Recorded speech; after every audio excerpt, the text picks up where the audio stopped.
Kaixo, soy la ama de Nagore, la Faje, y me han dicho vuestros andereños que vais a escribir unos cuentos sobre la violencia machista.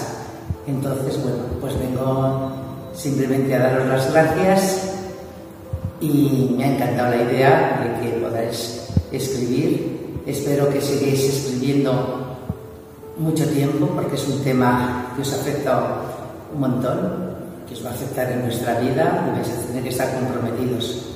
Yo solo os digo que, bueno, que esto se acaba con el respeto, con quererse mucho a uno mismo y así la violencia machista irá cada día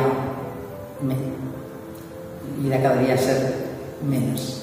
O sea que yo simplemente, de verdad, muchísimas gracias y venga, a participar y a decir todo lo que pensáis y a sentir y nada más.